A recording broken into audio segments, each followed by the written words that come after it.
ሕዝቅኤልና 33ን አነብላችኋለሁ። እንደገና ያዕቆብንም አነብላችኋለሁ። ከ30 ጀምሬ ሕዝቅኤል ላይ ላንብበው። አንተም የሰው ልጅ ሆይ የሕዝብ ልጆች በቅጥር አጠገብ በቤት ደጆች ውስጥ ስለ አንተ ይናገራሉ። እርስ በርሳቸውም አንዱ ከአንዱ ጋር እንሂድና እግዚአብሔር ያለውን ቃል ምን እንደሆነ እንስማ ብለው ይናገራሉ። ሕዝብ እንደሚመጣ ወደ አንተ ይመጣሉ፣ እንደ ሕዝብህም በፊት ይቀመጣሉ። ቃልህን ይሰማሉ፣ ነገር ግን አያደርጉትም። በአፋቸው ብዙ ፍቅር ይገልጣሉ፣ ልባቸው ግን ስስታቸውን ትከተላለች። እነሆ አንተ መልካም ድምፅ እንዳለው እንደሚወደድ መዝሙር ማለፊያ አድርጎ በገና እንደሚጫወት ሰው ሆነህላቸዋል። ቃልህን ይሰማሉ፣ ነገር ግን አያደርጉትም። እነሆ ይህ ይመጣል፣ በመጣ ጊዜ እነርሱ ነቢይ በመካከላቸው እንደነበረ ያውቃሉ ይላል። ያዕቆብ ላይ እንመጣለን። ያዕቆብ 1:22 ጀምሬ አነባዋለሁ። ቃሉን የምታደርጉ ሁኑ እንጂ ራሳችሁን እያሳታችሁ የምትሰሙ ብቻ አትሁኑ። ቃሉን የሚሰማ የማያደርገው ቢኖር የተፈጥሮ ፊቱን በመስታወት የሚያይ ሰው ይመስላል። ራሱን አይቶ ይሄዳል፣ ወዲያውም እንደምን እንደሆነ ይረሳል። ነገር ግን ነፃ የሚያወጣውን ፍጹሙን ሕግ ተመልክቶ የሚጸናበት ስራን የሚሰራ እንጂ ሰምቶ የሚረሳ ያልሆነ በስራው የተባረከ ይሆናል ይላል። እንግዲህ ዛሬ ወገኖቼ ቃሉን የምትሰሙ ብቻ ሳትሆኑ የምታደርጉ ሁኑ በሚል ትንሽ ቃል አካፈላችሁና እንጸልያለን። ማቴዎስ 5-7 ተራራው ስብከት የምንለውን ክርስቶስ ኢየሱስ ካስተማረ በኋላ ሲጨርስ ምንድን ያለው? የአባቴን ፈቃድ የሚያደርግ እንጂ አለ። አያችሁ፣ የእግዚአብሔር ፈቃድ የምንማረው ብቻ ሳይሆን የምናውቀው ብቻ ሳይሆን የእግዚአብሔር ፈቃድ የሚደረግ ፈቃድ ነው። ይዝላችኋል። ዳዊት ፈቃድህን ለማድረግ አስተምረኝ። መማር ያለብን ፈቃዱን ለማወቅ ብቻ ሳይሆን ፈቃዱን ለማድረግም ነው መማር ያለብን። ክርስቶስ ኢየሱስም ሲጨርስ 7 ላይ ምን አለ? የአባቴን ፈቃድ የሚያደርግ እንጂ አላችሁ። አያችሁ፣ የአባቴን የአብን ፈቃዱን የሚያደርግ እንጂ ጌታ ሆይ ጌታ ሆይ የሚለኝ ሁሉ ወደ መንግሥተ ሰማያት የሚገባ አይደለም ብሎ ክርስቶስ ኢየሱስ ቃሉን ስለ መስማታችን አይደለም የሚገጨው። ቃሉንማ በአለት ላይ የተመሰረቱትም በአሸዋ ላይ የተመሰረቱትም ሁለቱም ቃሉን ምን አድርገዋል? ሰምተዋል። ልባምና ሰነፍ ያስባላቸው በቃሉ ማድረጋቸውንና ቃሉን አለማድረጋቸው ነው። ትዝ ይላችኋል። ክርስቶስ ሲደመድም አለ፣ ይህንን ቃልን ሰምቶ የሚያደርጋል። ሰምቶ የሚያደርግ ሰው ያ ሰው ነው ቤቱን በአለት ላይ የሰራ። ንፋስም ቢመጣ ምንም ዝናብ ቢመጣ ጎርፍ ቢመጣ በሰውየው ሕይወት ውስጥ ቢመጣበትም በአለት ላይ ስለተመሰረተ አይወድቅም ያለው ቃሉን ሰምቶ የሚያደርገውን በአለት ላይ ቤቱን የሰራ ልባም ሰው ብሎ ክርስቶስ ያስቀምጠዋል። ከእንደገና ቃልን ሰምቶ የማያደርግ ሰው ቢኖር ቤቱን በአሸዋ ላይ የሰራ ሰነፍን ሰው ይመስላል። አያችሁ፣ ብልህነታችንና ጠቢብነታችን ስንፍና በማድረግ ላይ ምን ያደርጋል? ይመሰራል። ሕዝቅኤል ላይም ሲናገር ምን አለ? ነቢዩ ሕዝቅኤል ሆይ ሰዎች ወደ መቅደስ እንደሚመጡ ሰዎች ይመጣሉ። ከአንተ የምትናገረውን ትንቢት፣ ከአንተ የሚወጣውን ቃል ይሰማሉ። እንደውም አንተ ስትናገር ደህና አድርጎ በገና እንደሚጫወት ጥሩ አድርጎ እንደሚዘምር ሰው አድርገው ነው ድምፅን የሚሰሙት። ይሰማሉ፣ ነገር ግን አያደርጉትም አለው ለሕዝቅኤል። በአፋቸው ብዙ ፍቅር ይገልጣሉ፣ ልባቸው ግን ስስታቸውን ይናገራል። ስለዚህ ቃሉን ይሰሙታል፣ አያደርጉትም ማለት። አይ የእግዚአብሔር ቤተሰቦች፣ የእግዚአብሔር ልጆች ጥሩ ነው። ቃልን ለመስማት ቤተ ክርስቲያን መምጣት ጥሩ ነው። ቃሉን በተለያየ አይነት መንገድ መማር ጥሩ ነው። መሰበክ ጥሩ ነው። ማወቅ ጥሩ ነው። ያወቅነውን ካላደረግነው፣ የተማርነውን ካላደረግነው፣ የተሰበክነው ካላደረግነው፣ በውስጣችን ተዋህዶ በውስጣችን ቃሉን አምነን ካልተንቀሳቀስንበት ቃሉ ብቻውን በእኛ ሕይወት ውስጥ ምንም ሊያደርግም አያደርግም አይችልም። እግዚአብሔር የሚፈልገው የሰማነውን ቃል፣ የተማርነውን ቃል፣ የተሰበክነውን ቃል፣ በውስጣችን የተቀመጠ ቃል እንድናደርገው እግዚአብሔር ዛሬ ይፈልጋል። ዛሬ በዚህ ጉባኤ ሆናችሁ ድምፁን የምትሰሙ የከበራችሁ የእግዚአብሔር ቤተሰቦች ሆይ እግዚአብሔር የሚፈልገው ቃሉን እንድንሰማ ብቻ ሳይሆን የሰማነውን ቃል እንድናደርግ እግዚአብሔር ምን ያደርጋል? ይፈልጋል። ቃሉን የምታደርጉ ሁኑ እንጂ ራሳችሁን እያሳታችሁ የምትሰሙ ብቻ አትሁኑ። ራስን ማሳት ማለት ምን ማለት ነው? ራስን ማሳት ማለት ቃሉን ሰምተን አለመታዘዝ ማለት ነው። ቃሉን ሰምተን አለመተግበር ማለት ነው። ቃሉን ሰምተን ቸል ማለት ነው። ይሄ ማለት ይሄንን ራሳችሁን እያሳታችሁ አትስሙ ማለት ምንድን ነው?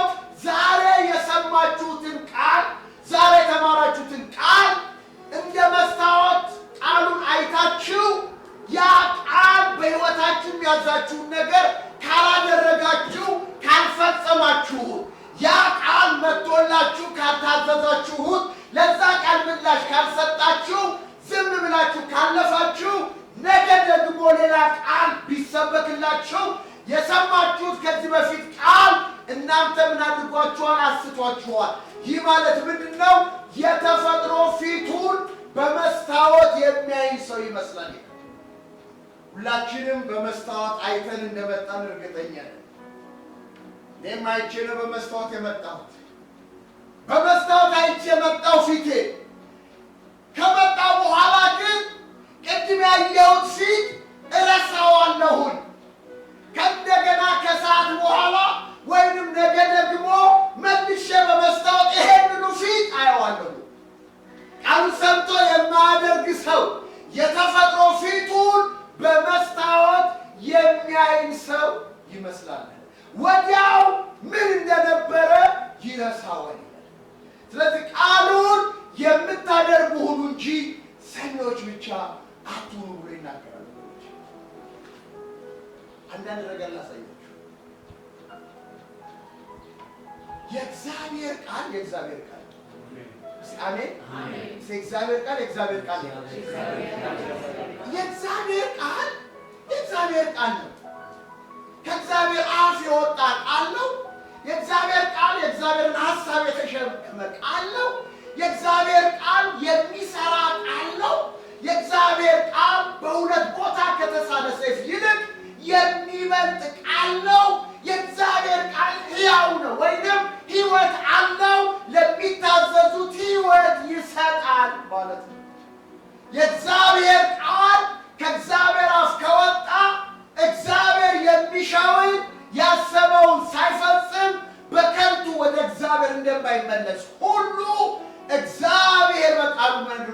ይኖራል።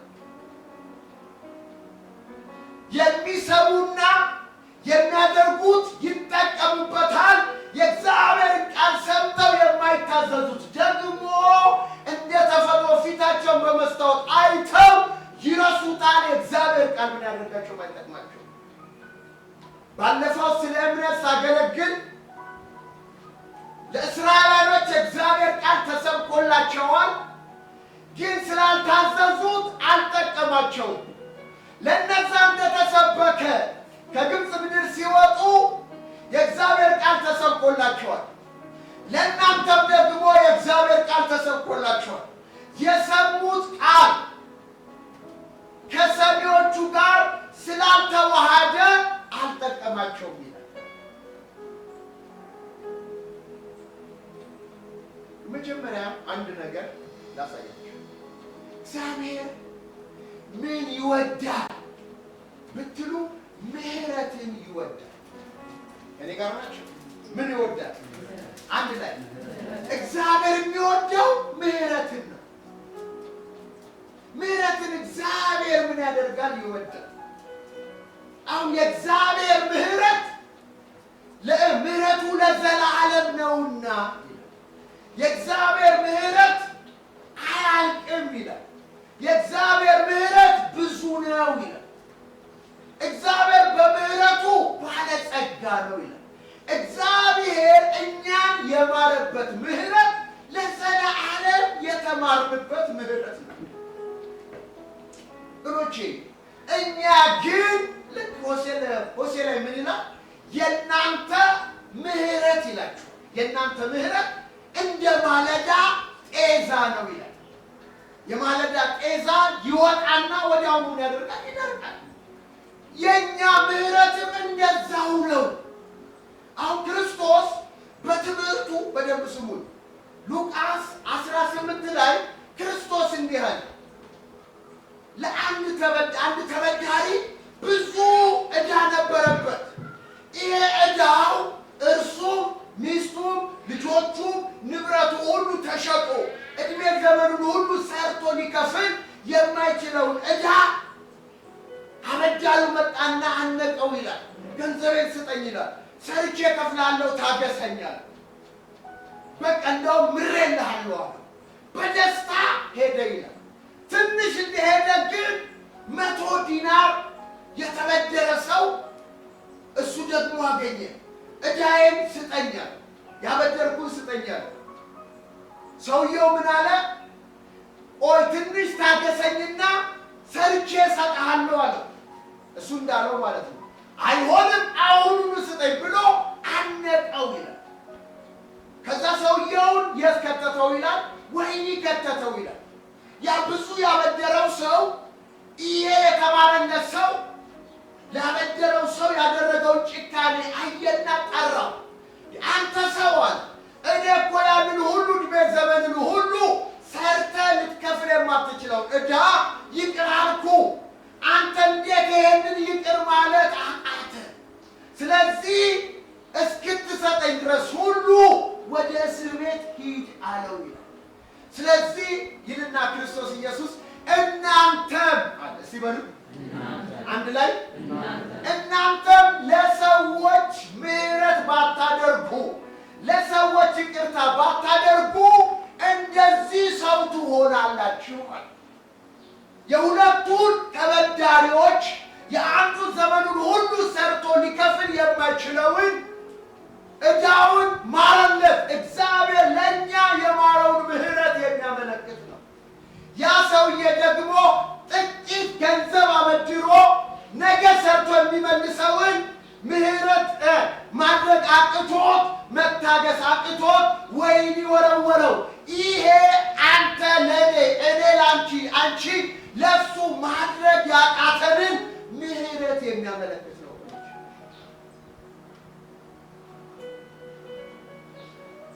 ስሙ። አሁን ችግሩ ምንድን ነው ስንል መስማት ላይ አይደለም፣ ማድረጉ ላይ ነው። መስማት ላይ አይደለም፣ ቃሉን መታዘዙ ላይ ነው። ምን የሚያደርገን ነፍሳችን የምትታገለን ነፍሳችን በውስጣችን ጸጥ ማሰኘት ያቃተን እንደዚህ አይነት ህይወት እንድንኖር እግዚአብሔር አልፈቀደም። የተሻለ ክብር አለ፣ የተሻለ ባርኮት አለ፣ የተሻለ ሰላም አለ፣ የተሻለ ደስታ አለ። ወደዛ ውስጥ እንድንገባ ግን እግዚአብሔር አንድ እርምጃ እንድትወስድ ይፈልጋል። እኔ ለማን እግዚአብሔር እየተናገረ እንደሆነ ያለው እግዚአብሔር ምህረት ይወዳል።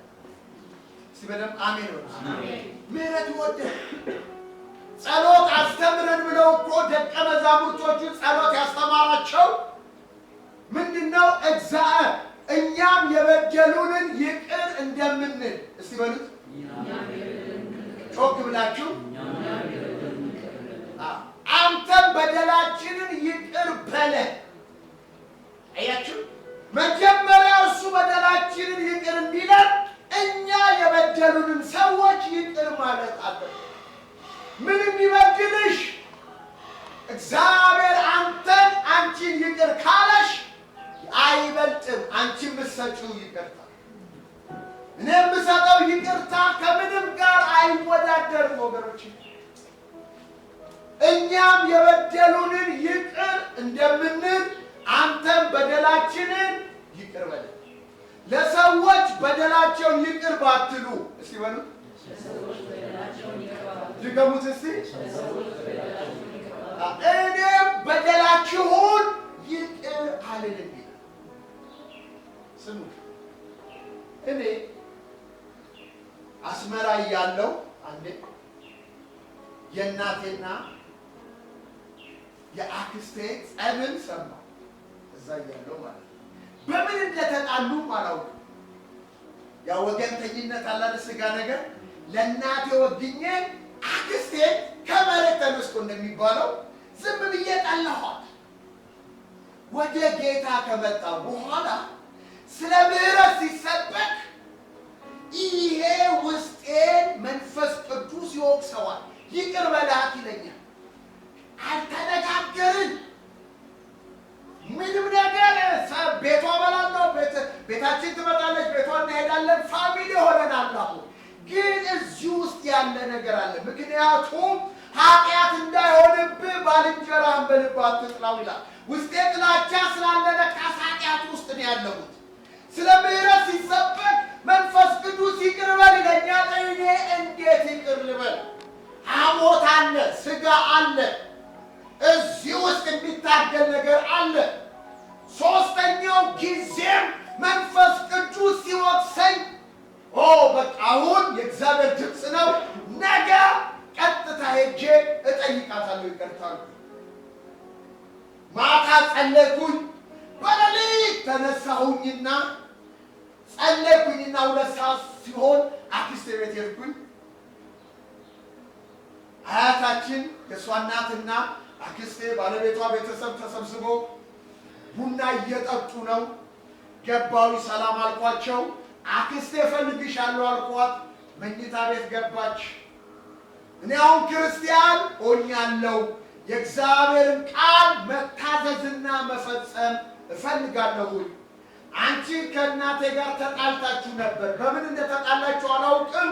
አሁን ግን ሰላም ነው ሁሉም ነገር። ነገር ግን ልቤ እየወቀሰኝ ስለሆነ በልቤ ጠላይ ስለነበረ ምህረት አድርግልኝ ብዬ እግሯ ላይ ወደቅኩ። ወዲያውኑ እዚህ እግሯ ላይ ስወድቅ ከእንባዋ እዚህ ጆሮዬ ላይ ጠብጠባት። ቀና ብዬ ሳያት እንባ በእንባ ሆናለች። እንዲህ ነው ደረጀ ብላ ነገረችኝ። ባለቤቷን መጣ፣ እግሩ ላይ ወደቅኩኝ።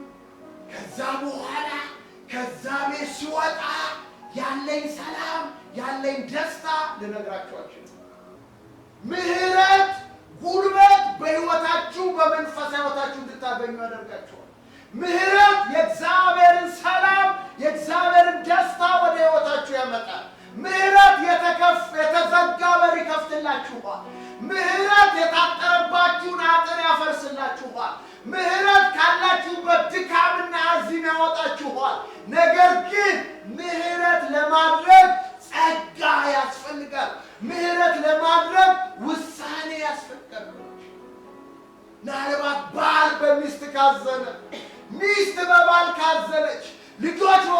ካዘኑ፣ ወላጆች በልጆች ካዘኑ፣ የእናትና የአባት የጓደኛ የመስሪያ ቤት አለቃና ስራ ባልደረባ የመንደር አካባቢ ሰዎች ካለ ያንን ምህረት ካላደረግን እግዚአብሔር አንድ እርምጃ በሕይወታችን እንድንንቀሳቀስ ያደርጋል። እግዚአብሔርም እንደ ቃሉ ነው። ቃሉን እንድናከብርለት ይፈልጋል። እኛ ደግሞ ቃሉን መታዘዝ አቅቶናል። ስለዚህ እኛና እግዚአብሔር ተፋጠናል። ዛሬ ሰብሮ መውጣት ይሁን። አሜን። ስጡና አሜን ወርሽ። አሜን። ድገሙት እስቲ። አሜን። ድገሙት እስቲ። አሜን። የክርስቶስ ትምህርት ነው እኮ ቤተክርስቲያናችን ዋና የምታተኩረው የክርስቶስና የሐዋርያት ትምህርት ላይ ነው። የክርስቶስ ትምህርት እናንተም ይቅር ባትሉ የሰማዩ አባታችሁ ኃጢአታችሁን ይቅር አይላችሁም ማለት። እናንተ ይቅር ስትሉ እግዚአብሔር ይቅር ይላችኋል። ግን ወገኖቼ ሳምንት ክብሮም እንዳገለገለ ራሳችንን ማውረድ አቅቶናል። ራሳችንን በኃይለኛው በእግዚአብሔር እጅ በታች ማዋረድ።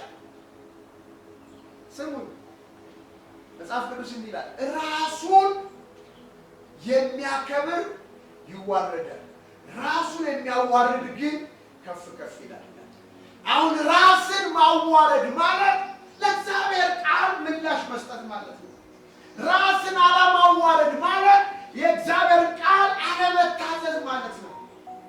ስለዚህ ብዙ ጊዜ ከፍታ ያለው በዝቅታ ውስጥ ነው። መጽሐፍ ቅዱስ ምን ይላል? በጊዜው ከፍ እንዲያደርጋችሁ ከኃይለኛው ከእግዚአብሔር እጅ በታች ራሳችሁን አዋርዱ ይላል። ለምንድን ነው ምህረት የማናደርገው? መዋረድ ይመስለናል፣ መናቅ ይመስለናል። አያችሁ፣ የልባችን እልከኝነት፣ የልባችን አለመገራት፣ የልባችን ደንዳናነት፣ የልባችን አለማመን በሕይወታችን ሰላም አሳጥቶናል። በሕይወታችን ደስታ አሳጥቶናል። በሕይወታችን ረፍት አሳጥቶናል። በሕይወታችን በረከት አሳጥቶናል። ዛሬ ከዚህ ውስጥ እግዚአብሔር ሰብሮ በጌታ በኢየሱስም ያውጣል። ሲጩና አሜን በሉ። ስለዚህ ምህረትን እግዚአብሔር ይወዳል። ማቴዎስ 12 ላይ ምህረትን እወዳለሁ ያለውን እግዚአብሔርን አላነበባችሁም? ምን አላቸው ኢየሱስ? ከመስዋዕት ይልቅ ምህረት እወዳለሁ ነው የሚለው። በደንብ ስሙኝ እባካችሁ። ጸሎት ከመጸለያችሁ በፊት፣ መድረክ ላይ ቆማችሁ ከማገልገላችሁ በፊት፣ ምንም መንፈሳዊ ተግባር ከመፈጸማችሁ በፊት አይምሯችሁ ነፃ መሆኑን፣ ልባችሁ ነፃ መሆኑን መጀመሪያ ቼክ አድርጉት። ክርስቶስ ሲያስተምር መስዋዕት ከማቅረብ በፊት በወንድምህ ላይ አንዳች ነገር ያለ ቢመስልህ ነው እኮ የሚለው። አንዳች ያለ ነገር ቢመስልህ፣ ቅር የተሰኘብህ ከመሰለ፣ ያዘነብህ ከመሰለ፣ ያኮረፈብህ ከመሰለ መስዋዕትን አስቀምጠህ ሄደህ ከወንድምህ ጋር ተስማማ፣ ሄደህ ከእህትህ ጋር ተስማማ። ከዛ በኋላ መጥተህ መስዋዕቱን አቅርብ ነው የሚለው። ከኔ ጋር ናቸው? ሕይወት ያገኘነው ከምን የተነሳ ነው? ከምህረት የተነሳ። ለዚህ ነው መጽሐፍ ቅዱስ ምን ይላል? ከሕይወት ምህረት ይሻላል። እስቲ በሉ አንድ ላይ ሕይወት ያገኘነው እርሱ ስለማረን ነው። በምህረቱ ባለጸጋ ስለሆነ ከወደደን ከትልቅ ፍቅሩ የተነሳ በበደላችን በኃጢአታችን ሙታን በነበርንበት ጊዜ ከክርስቶስ ጋር ሕይወት ሰጠን። ሕይወት የተሰጠን በምህረቱ ባለጸጋ ስለሆነ ነው። እግዚአብሔር ይባርክ። ምህረት ከሕይወት ይሻላል።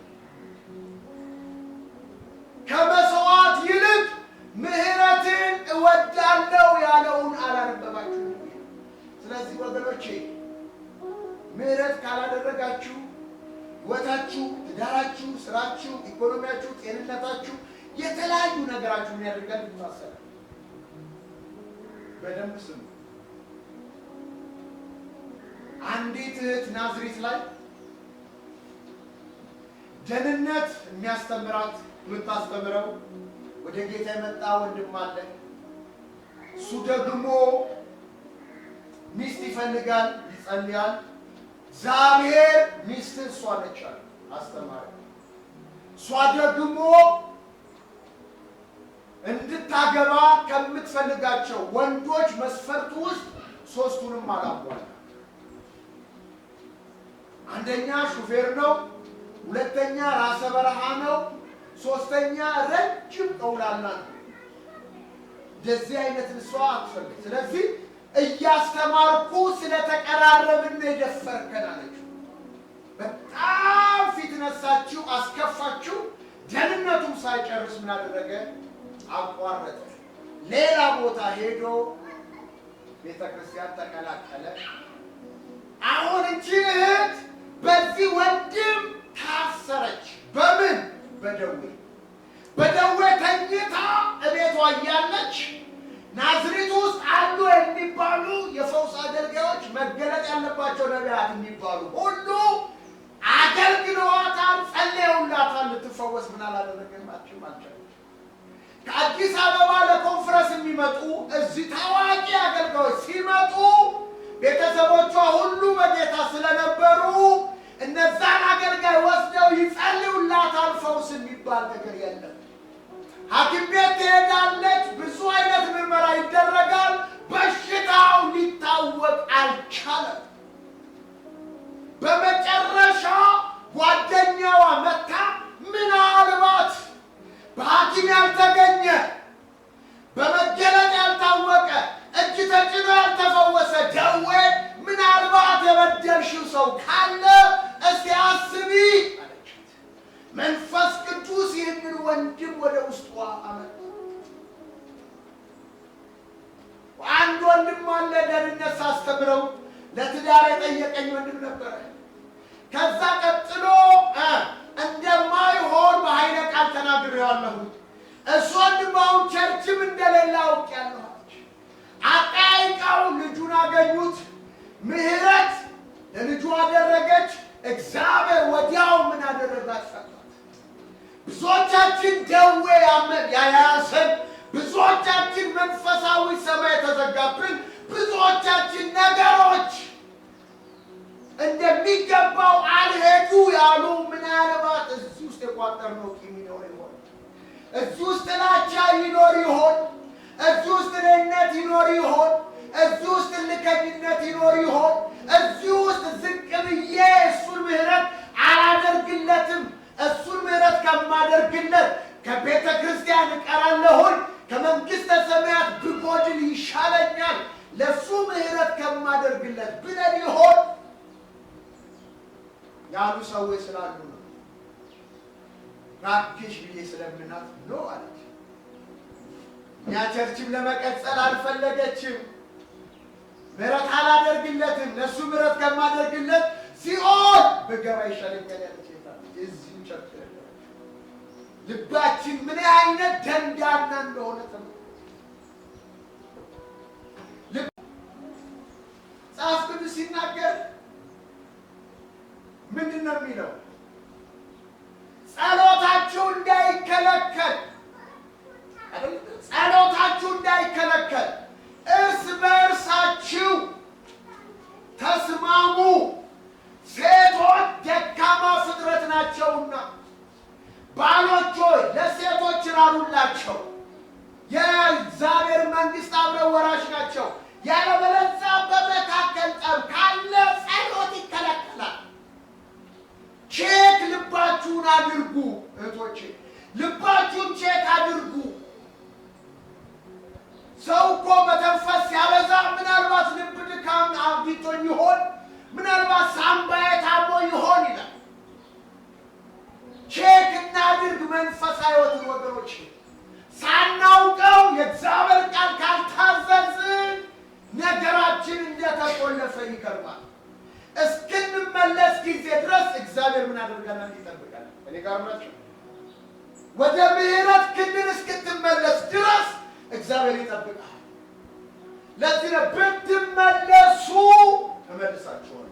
እስቲ በሉልኝ ብትመለሱ ከልከኝነታችሁ ከክፉ ልባችሁ ምህረት ከማያደርግ አድርጋችሁ እንደማለዳ ጤዛ ከሆነው ብትመለሱ እመልሳችኋለሁ።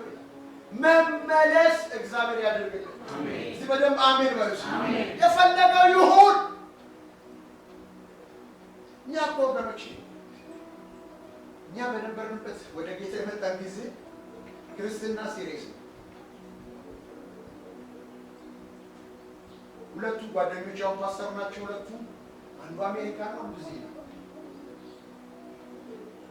አብረን ያደግን፣ አብረን ኳስ የተጫወትን፣ አብረን ወደ ጌታ የመጣን፣ አብረን ብዙ አሳለፍን ነው።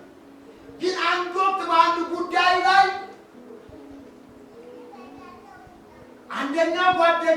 አንደኛውን ጓደኛችንን በቆንጨራ ማለት ነው በቆንጨራ እዚህ ላይ መቶት እግሩ ላይ መቶት ከታክፎት ወንዝ ውስጥ ሊጥለው ሲል ኢህአዴጎች መጥተው ይዘውት እስር ቤት አስገቡት።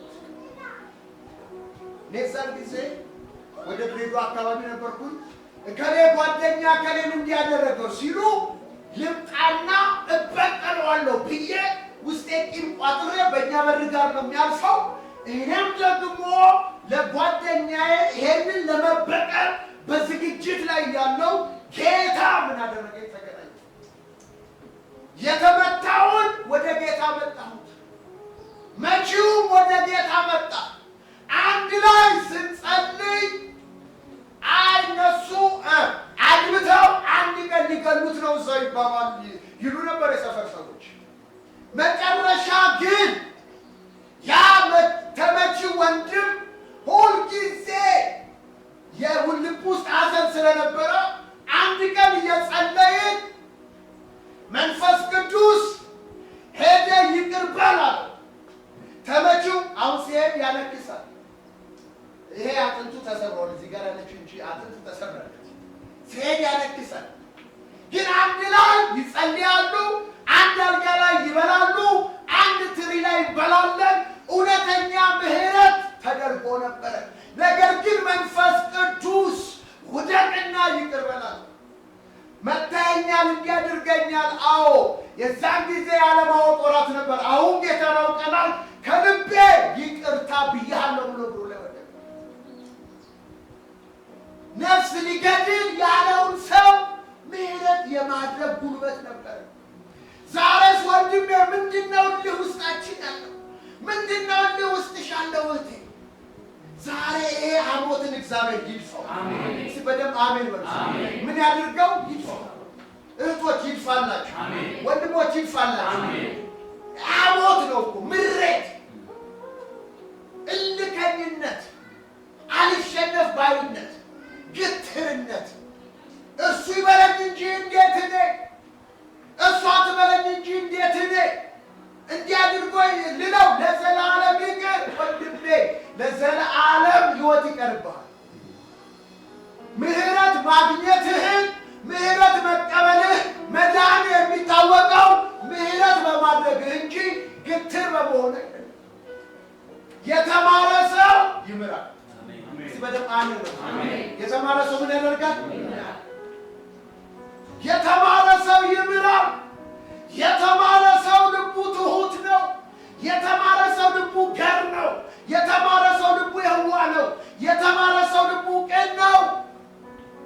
ክፋትና ተንኮል በልቡ አይቋጥርም። ብሮቼ እግዚአብሔር ዛሬ ይፍታ። ቤተ ክርስቲያኒቷን ይፍታ። መጋቢያችሁን ይፍታ። ሙሉ ጊዜ አገልጋዮችን ይፍታ። የአገልግሎት ዘርፍ መሪዎችን ይፍታ። አገልጋዮችን መድረክ የሚቆሙትን ሁሉ ይፍታ። ሕዝባችንን ይፍታ። ሰራተኞችን ይፍታ። የራሳቸው ቢዝነስ ያላቸውን ይፍታ። ባልና ሚስቶችን ይፍታ። ኤፍታ ያድርገን። ስሙኝ እስቲ ግድ የለም መንፈስ ቅዱስ እየተናገራችሁ እንደሆነ አውቃለሁ። ከዚህ በኋላ እርምጃ ውሰዱ። አሜን አሜን።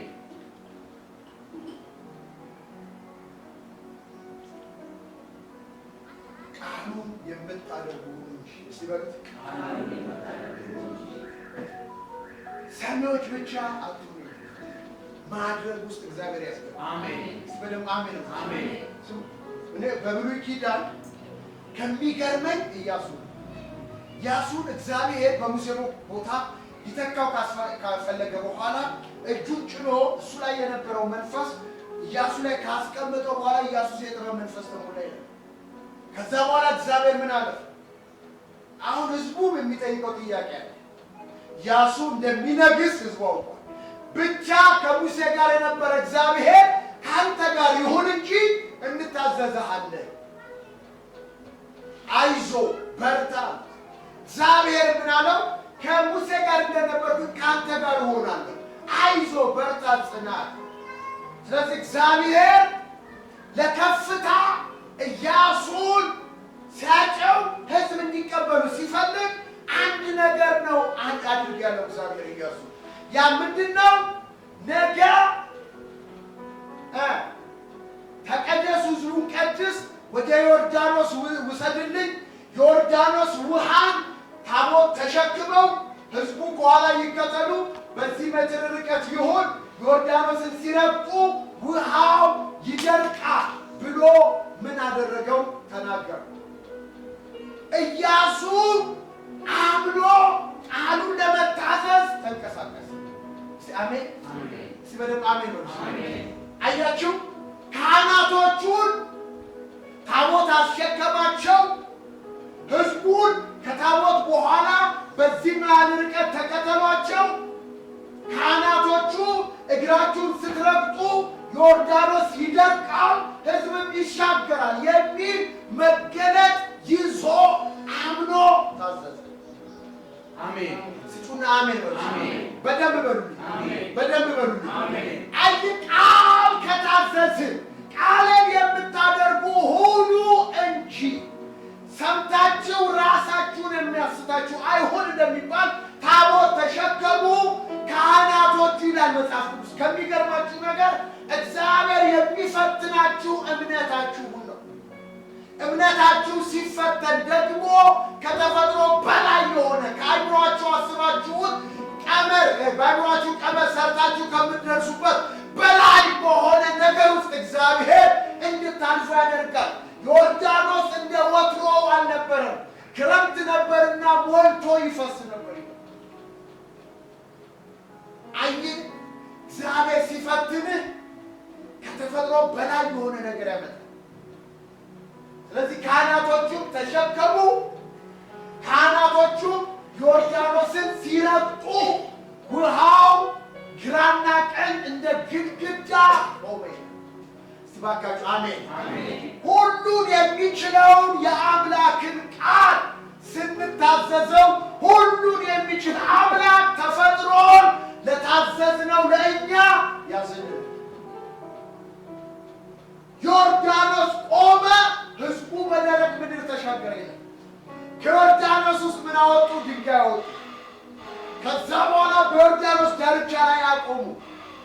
ይህ ምንድነው ብለው ሲጠይቋችሁ ልጆቻችሁ ከግብፅ ስንወጣ እግዚአብሔር ዮርዳኖስን ከፍሎ ሲያሻግረን ከተከፈለው ውሃ ውስጥ የወጣ ድንጋይ ነው ብላችሁ ንገሯቸዋል።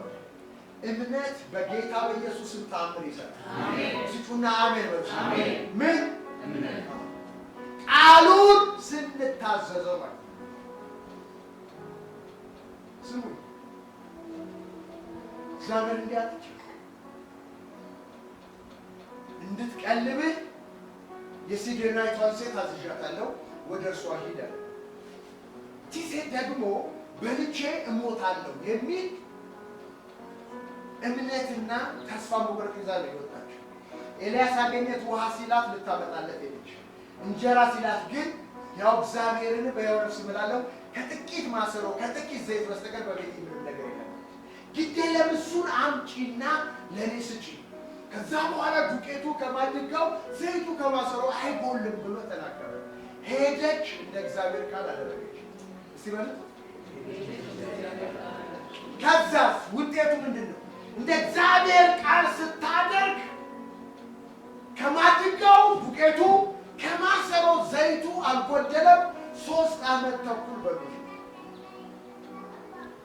አይ አንዳንድ ጊዜ ነፍሳችንን የሚያሰቃየው ነፍሳችንን ሲቃ ውስጥ የሚከተው እግዚአብሔር የተናገረው ቃል ከዚህ አእምሯችን ጋር ስለማይስማማ ለመታዘዝና ለማድረግ የሚያደርገናል ይከብዳል።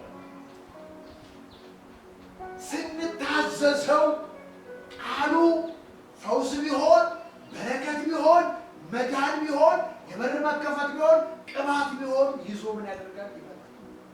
ዝም ብዬ ልጨርስ። አሁን ክርስቶስ ያስተምር ለምኑ ይሰጣችሁማል፣ ፈልጉ ታገኛላችሁ፣ መዝጊያ አንኳኩ ይከፈትላችኋል። ለሚለምን ይሰጠዋል፣ መዝጊያ ለማንኳኳ ይከፈትለታል፣ ለሚፈልግ ያገኛል። የምድር አባቶቻችሁ ክፉዎች ሲሆኑ ዳቦ ተለምነው ድንጋይ፣ አሳ ተለምነው ጊንጥ የማይሰጡ ከሆነ የሰማይ አባታችሁ ለሚለምኑት እንዴት መንፈስን አብዝቶ አይሰጥም? አሁን ብዙዎቻችን መንፈስ እንዲሰጠን አብዝተን ጸልየናል ቢባል አልጸለይም። ስለዚህ መንፈስን አብዝተን መቀበል ምን አላደረግንም ማለት ነው።